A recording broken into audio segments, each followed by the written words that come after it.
esta tarde a las 20:30 ofrecerá una conferencia en el Salón de Uso Múltiple el historiador expereño Manuel Garrucho Jurado. La conferencia está dedicada al ilustre y filántropo gaditano don Elías Auja y Andría.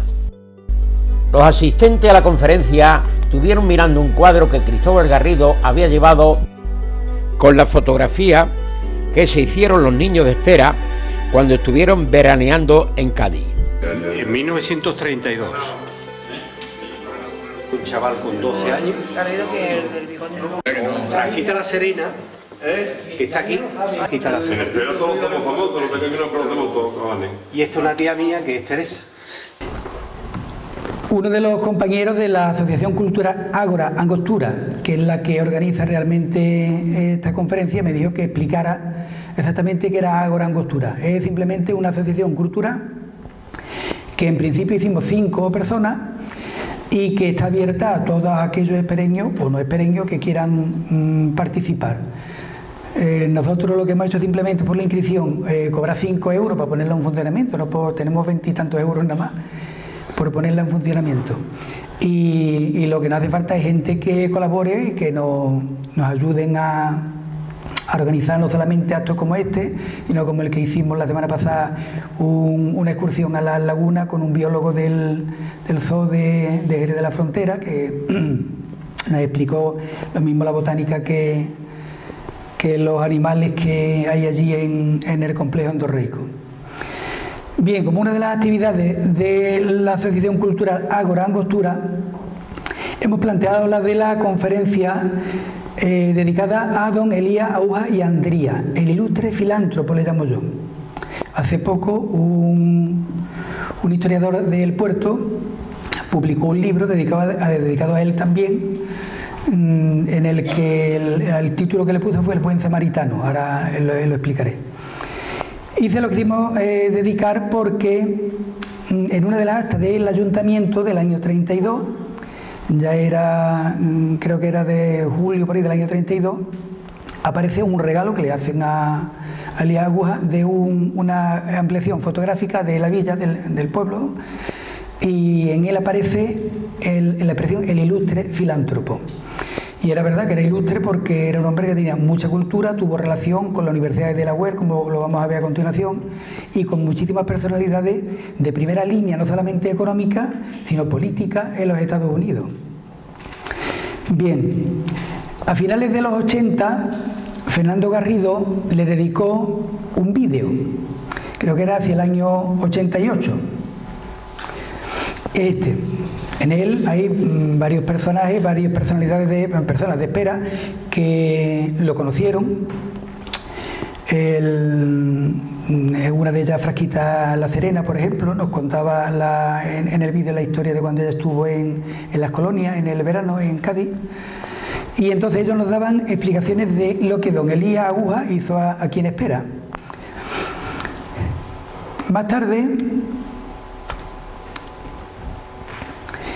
fue Manuel Martínez Cordero el que publicó este libro, como decía anteriormente. Este es un muchacho del puerto de Santa María, y él le llama al libro El buen samaritano, porque la fundación benéfica o de beneficencia que él creó ya existía en los Estados Unidos, era el Good Samaritan, los de inglés lo sabrán mejor que yo, y era el buen samaritano en castellano. Hace unos 9 años, Fernando Ziegler, el historiador de Ubrique, que ustedes ya conocen, hizo un trabajo sobre Elías Auja también, donde demostró que Auja no había sido masón, como le acusó el régimen de Franco en el año 45, pero bueno, él marchó ya de España a partir del año 37, en mayo del 37. El Ziegler lo hizo en un libro que era La masonería española, una recopilación de trabajos de distintos historiadores. La masonería española, represión y exilio, se publicó en el año 2009. La charla la quería dividir en 3 partes. Una primera relacionada con su vida, sobre todo en los Estados Unidos, años en los que acumula una gran riqueza.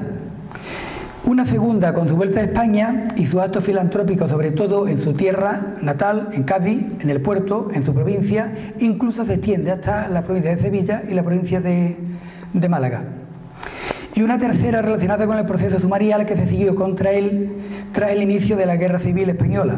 La documentación se halla en el Archivo Histórico Nacional en la sección de la Guerra Civil, en los llamados papeles de Salamanca.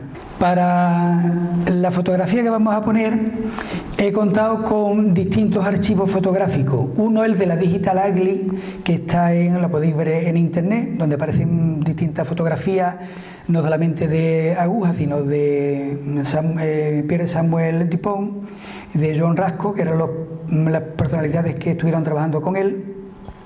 También con la fotografía que me cedió la familia Garrido, Fernando y Cristóbal, la familia de Cristóbal Garrido, un resumen de documentos sacados de la hemeroteca y una serie de fotos de la sumaria seguida contra él tras la Guerra Civil, que como decía están conservadas en el Archivo Histórico Nacional.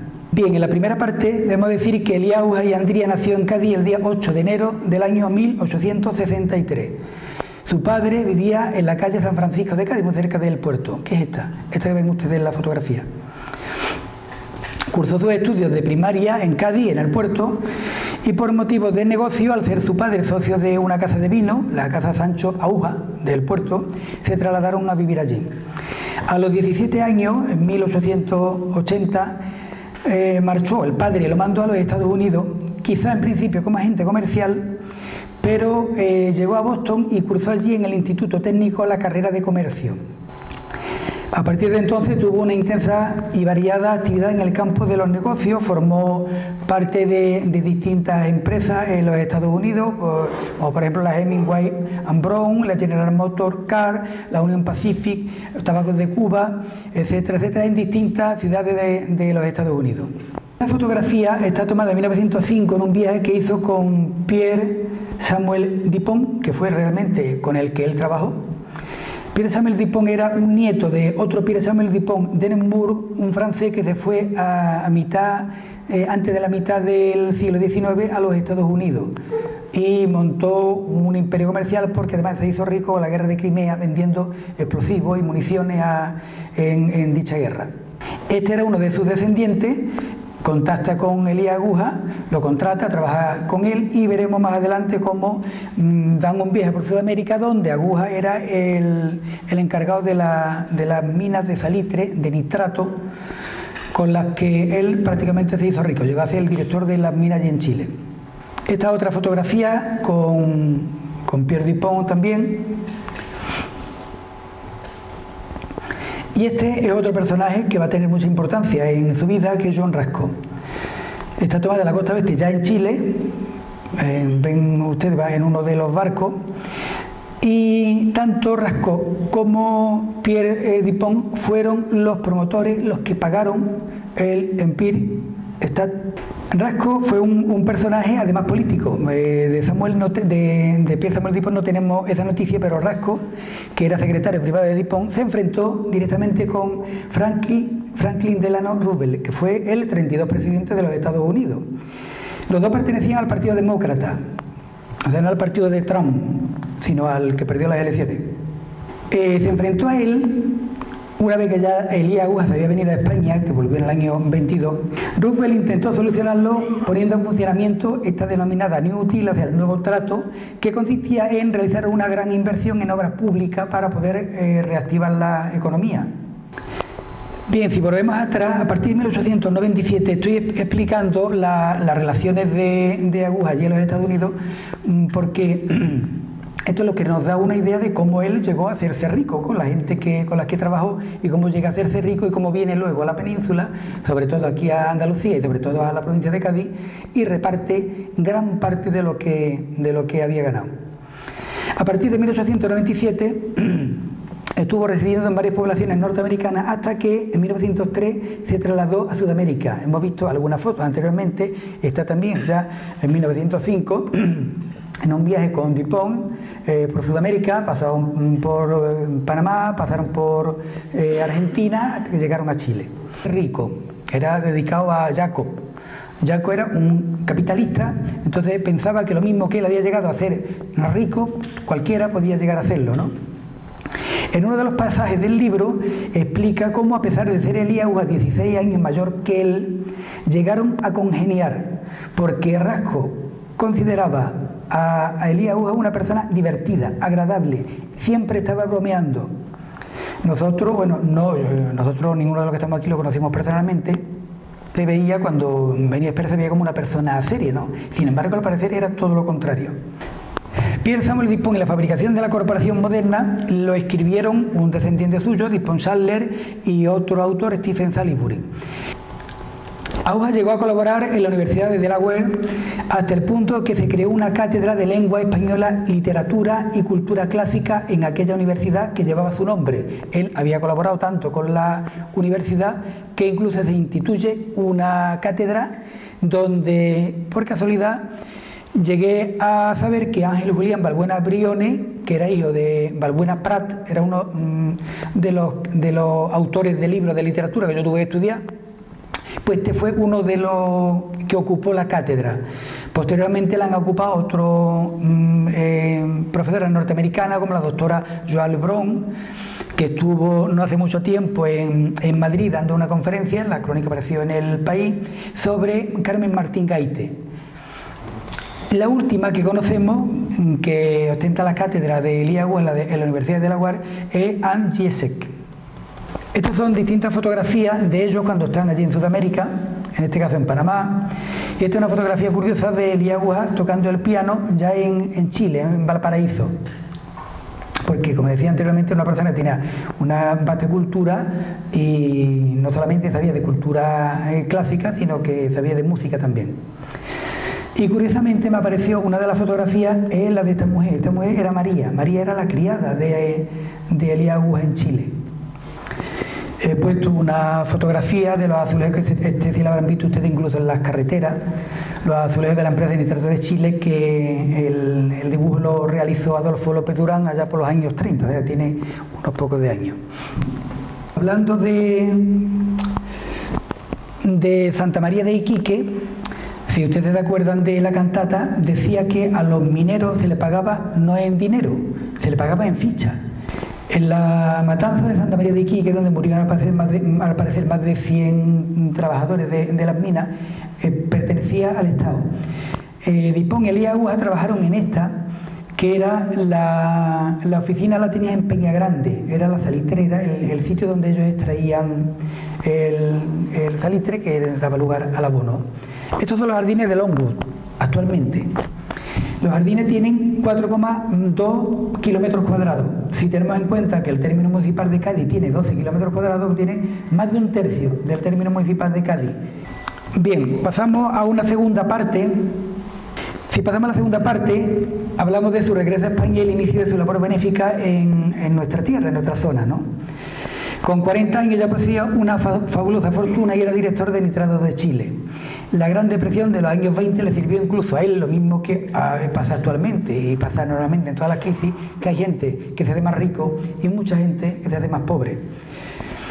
Tenía la idea, en cierta medida, de gastar por lo menos parte de su fortuna en obras benéficas. Él no se casó, no tuvo hijos, entonces todo lo que tenía lo repartía. De ahí el nombre de Buen Samaritano. Él, Aguja, ponía como condición a sus donaciones que no se tuvieran en cuenta la ideología del beneficiario y sí únicamente su necesidad.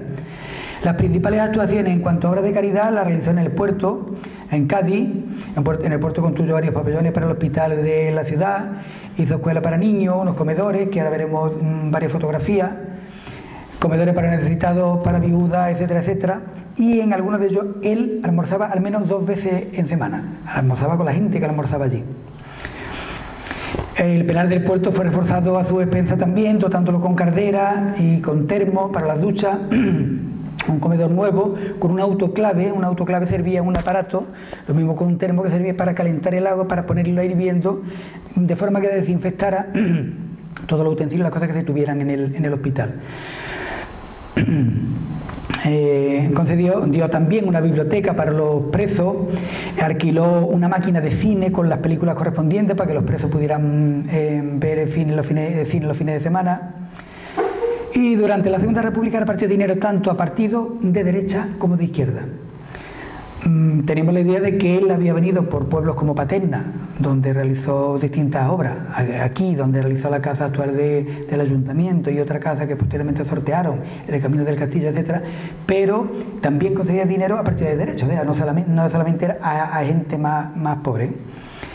Y recibió varias condecoraciones y medallas a lo largo de toda su vida, como la del Consejo Supremo de Guerra y Marina, la Cruz de Tercera Clase al Mérito Militar, etc.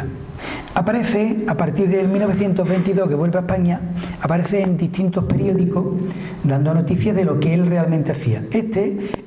Publicado en el periódico Panorama en 1927, y concede una cantidad de dinero al Conservatorio Odero, que así se llamaba entonces, de Cádiz. El Conservatorio Odero, el conservatorio actual de Cádiz, el antecedente de lo que posteriormente sería el Conservatorio de Cádiz, y donde estudió Manuel de Falla.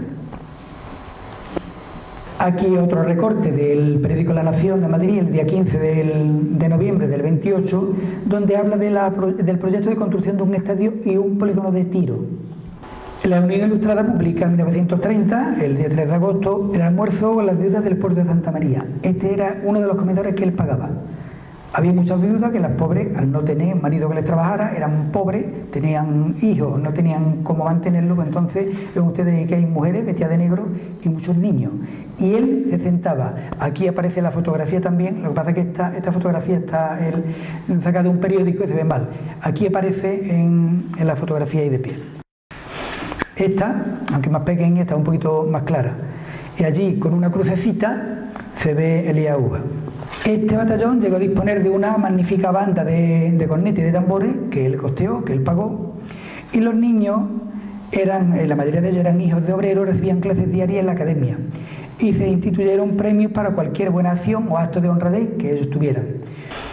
Elías Aguja no solamente ayudó a necesitados, ayudó a niños, porque él tenía la idea de que niños de espera que no habían visto nunca el mar, una forma de que lo vieran y de llevarlo, además, contando el vídeo que Fernando grabó a Frasquita La Serena, ella venía a contar cómo los niños antes de irse tenían que hacerse un análisis, de forma que aquellos que estuvieran sanos y fuertes no iban solamente aquellos que estuvieran más necesitados porque físicamente tuvieran falta de vitaminas, por mala alimentación o por lo que fuera. Aparece también en el 31, en el puerto, una comida extraordinaria para los reclusos del penal. Bien, he recogido también un resumen de otras actuaciones que tuvo fuera del puerto. Las de aquí ya las conocen ustedes, las veremos. La construcción de un cuartel de nueva planta para los carabineros, que era una especie de policía que existía en tiempos de la República. Reformó también el cuartel de la Guardia Civil de Paterna. Hizo el edificio de una nueva planta para el ayuntamiento y escuelas municipales. Uno de ellos actualmente es la Casa de la Cultura de Paterna de Rivera. Además, comenzó la traída de agua corriente, que aquí saben ustedes que llegó ya en los años 60. Él la había empezado en Paterna en los años 30. Bien, en otro sitio construyó también un pabellón para la Cruz Roja en Sevilla. Hizo frecuentes aportaciones a los colegios de huérfanos de la Guardia Civil y de los Carabineros de distintos sitios y otras obras de reforma de la Academia Hispanoamericana de Cádiz, del que él era miembro, todas bajo su personal cuidado, y desde entonces y aún después de su fallecimiento, de acuerdo con sus instrucciones, siendo las más recomendadas que no se tuviese en cuenta la ideología del peticionario del beneficio. Desde vía uno, podía ser de un equipo o del otro, de un partido o del otro, siempre que fuera necesitado, él estaba para ayudar. Esta es una fotografía de Elías Aguja en la Academia de Bellas Artes de Santa Cecilia, y a la izquierda aparece también el alcalde de la ciudad entonces en el puerto, Alfonso Sancho y Mateo. Esta es con miembros de la Universidad de Sevilla, en la Facultad de Derecho de Sevilla, descubriendo una lápida que los reclusos le dedicaron, los reclusos del penal del puerto le dedicaron por las diversas obras de beneficencia que había efectuado allí. Bien, posteriormente el Ayuntamiento del Puerto le hace hijo predilecto por subvención popular, y precisamente en la subvención popular él da 5.000 pesetas para los necesitados del puerto. El homenaje que le hizo lo pagaron la gente del puerto de su bolsillo. Aquí generosidad y por el otro lado filantropía. Presidente honorario de la Asamblea de la Cruz Roja tanto de Sevilla como de Cádiz. Posee la Cruz de Mérito Militar, como hemos dicho antes, la Gran Placa de Honor y Mérito de la Cruz Roja, Medalla de Oro de la Cruz Roja, de Cádiz de Sevilla, Cruz de la Clase de Orden Civil de Beneficencia, etcétera, etcétera, etcétera. Lo haría demasiado largo. Voy a pasar en un momento a hablar de la llegada de Elías Aguja a Espera. Ya Elías Aguja era bien conocido en la provincia, había hecho muchos actos de beneficencia en toda la provincia y era un personaje conocido. Entonces, Curro Garrido, que había llegado a la alcaldía en el año 31, por el nombramiento del gobernador civil, pues se pone en contacto con él. Él es el que lo trae al pueblo. Hacia mayo del año 31, o sea, Curro llevaría un mes como mucho en la alcaldía, Elías Aguja visita nuestro pueblo y conoce la realidad de miseria en la que aquí se vive. Se compromete a la construcción de un edificio que sirviera como casa del pueblo, otra casa que posteriormente sería rifada entre espereños necesitados. Socorrió con limosna a muchísima infinidad de familias necesitadas en nuestro pueblo, y de todo es conocido el caso de Domingo García, antes no recordaba el nombre, antes Curro el Damari me lo dijo, Curro García el Rorro, que al tener su mujer trillizo no solo los atendió económicamente, sino incluso los bautizó, de forma que al niño, porque eran dos niñas y un niño, al niño le llamaron Elías, y además él fue el que corrió con los gastos del bautizo y de la celebración. Aquí en la fotografía de más cerca podemos distinguir perfectamente la imagen. Este señor es Genaro Peralta, este señor es Elías Aguja, este señor es Curro Garrido y este señor de aquí me parece que era Manolo Romano. Manolo Romano, el padre de Manolo y de Pepe. Por aquí más abajo ya me aclararon también Cristóbal y Fernando cómo aparecía su madre. En el año 31 comenzaron las obras, en el año 32 estaba construida, estaba inaugurada. He puesto aquí distintas fotografías del acto, del momento. En el vídeo de Fernando, si ustedes tienen posibilidad de verlo también en internet, hay algunas personas que estuvieron allí de niños, como repartieron bocadillos para todos los asistentes. En la fotografía esta podemos distinguir también algunas personas. El de enfrente, el que habla con él, es Curro Garrido, y este que está aquí, de espalda a ellos, es Diego Jurado, Diego Blaito. Otra fotografía del mismo día también, ven ustedes cómo la especie de valla que hay delante del ayuntamiento en aquel tiempo era distinta a la que posteriormente hemos conocido todos, porque tenía dos entradas, una por cada lado, una por la izquierda y otra por la derecha. El mismo día también están viendo ustedes con la especie de babis blancos algunos de los camareros que actuaron y trabajaron aquel día. El mismo día también. Las personas que vemos en la imagen son José María Garrido, el secretario del ayuntamiento, de pie Cruce, era uno de los funcionarios del ayuntamiento, ya aquí no queda familia de él. De pie Diego, el siguiente, Diego Blaito.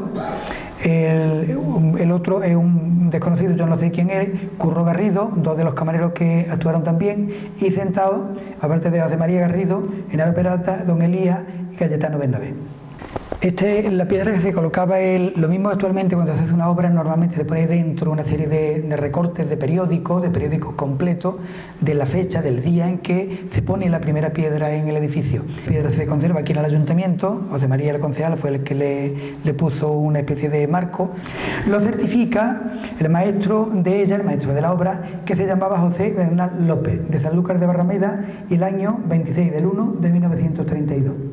El edificio actual, cuando se reformó, estuve yo hablando, bueno, y además Fernando lo recoge también en su vídeo, José Ferrera, que fue el albañil que la hizo, también al parecer dejaron una especie de mechinal, distintos periódicos del momento. Decía que hacia mayo del 31 Elías Aguja visita el pueblo y conoce la realidad de miseria que aquí se vivía. Entonces, una de las primeras cosas que hizo es dar dinero para que se pudieran hacer obras públicas, y tan famoso que hubo algunos de la gente de lo mismo que en Carnaval, que creaban coplillas, que hacían coplillas, sacaron una que decía lo siguiente. Bueno, antes primero hablaban de la llegada de don Elías, celebrándolo como un gran acontecimiento, y una de las coplillas que sacaron decía que en este pueblo de Espera todos los niños y niñas recibimos a don Elías en el llano de las canteras. Organizó la colonia veraniega a Cádiz con niños y niñas del pueblo, como lo de la fotografía, aquella que Cristóbal ha colocado, y Y lo mismo que había hecho ya también o la hizo a su vez con Villaluenga del Rosario. Frasquita la Serena contaba en una de las coplillas que aprendieron ellos cuando fueron a la colonia a Cádiz en el verano, que decía lo siguiente: de la colonia, cuando se van a bañar, lo primero que se mojan, el pajarito real. Como decía, realizó la obra de la subida al castillo por la parte trasera. Y en esta obra, la realización de esta obra quedó plasmada en otra canción que se cantaba por aquel tiempo, que decía de esta manera: de espera hasta el cementerio, del cementerio al castillo, han hecho una carretera con viejos y con chiquillos. Curro Ramos era el listero, don Elías puso el dinero, y don Francisco Garrido, ese era el tesorero. Pero cuando la cantaba, la cantarían con más gracia que yo lo pueda recitar. Estas son dos fotografías que se han conservado, la familia Garrido las conservó del año 32, cuando las colonias.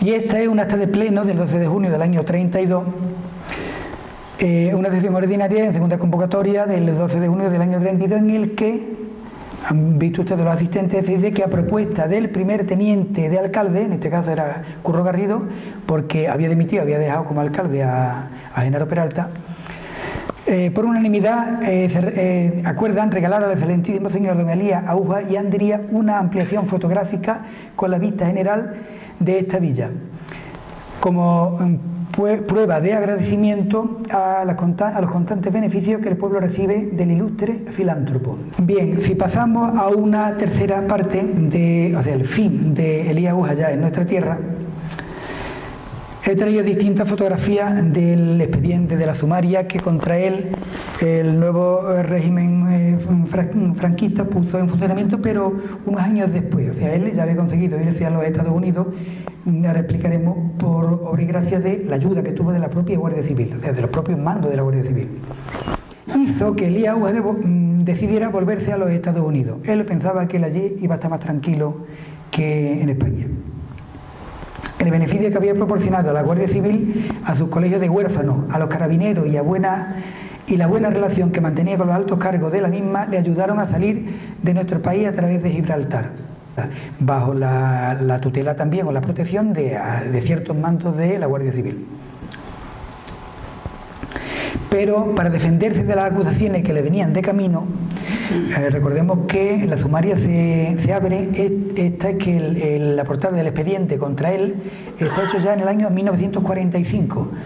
Elías Aúja se va de aquí en mayo del año 1937, es mucho más tarde, pero él ya sabía todo lo que iba a venir luego.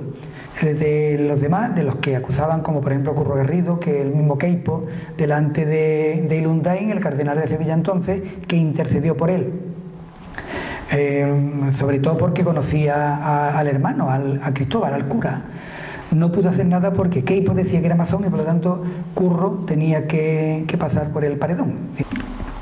Bien, Manuel Durío, que era su representante, el representante de la obra benéfica en Cádiz, presentaba un informe al juzgado número 1, que hemos visto antes la portada del expediente, adscrito al Tribunal Especial para la Represión de la Masonería y el Comunismo, en el que descargaba totalmente las acusaciones de masón contra él, exponiendo además las cantidades de dinero que desembolsó para la causa nacional, una vez que ya había empezado la guerra, o sea, a partir del año 36.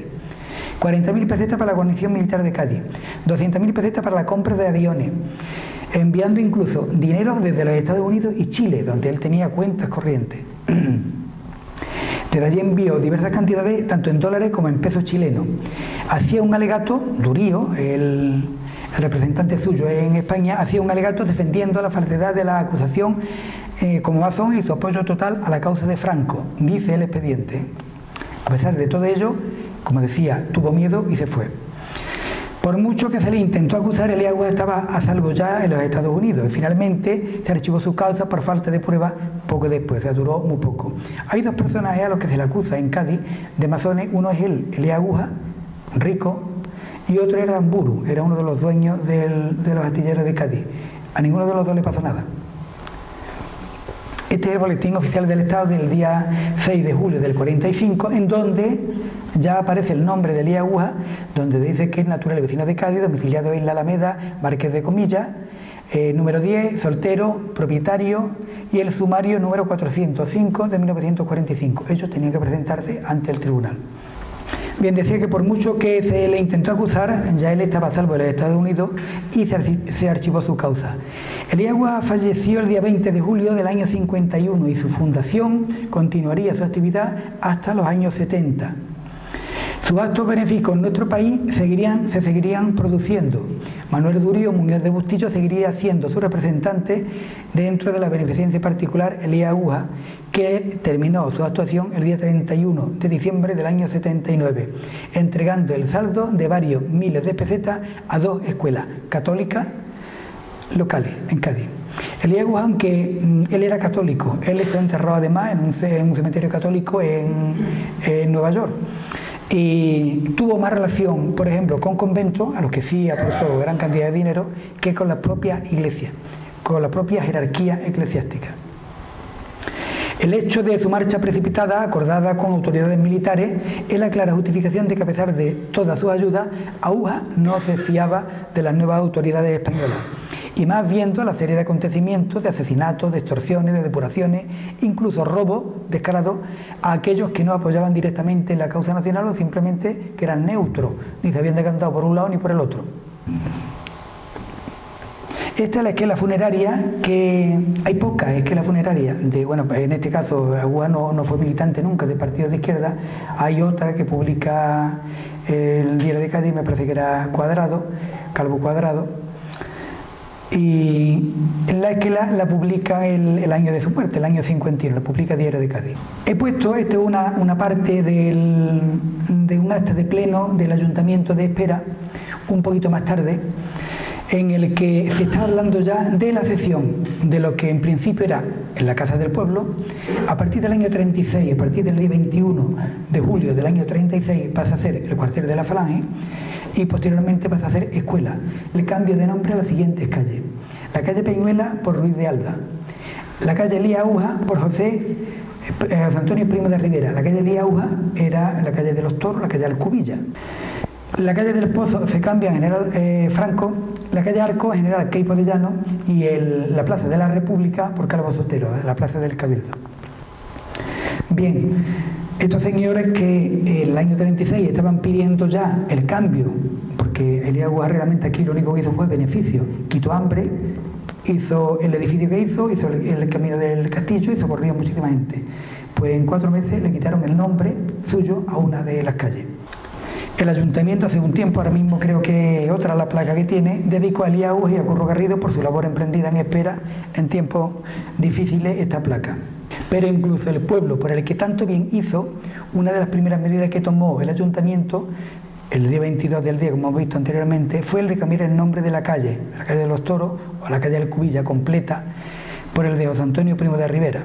En principio ustedes pueden sopesar o poner una balanza lo que hizo uno y lo que hizo el otro aquí en el pueblo. En su última voluntad estableció ser enterrado en un cementerio católico, sin ninguna ceremonia especial.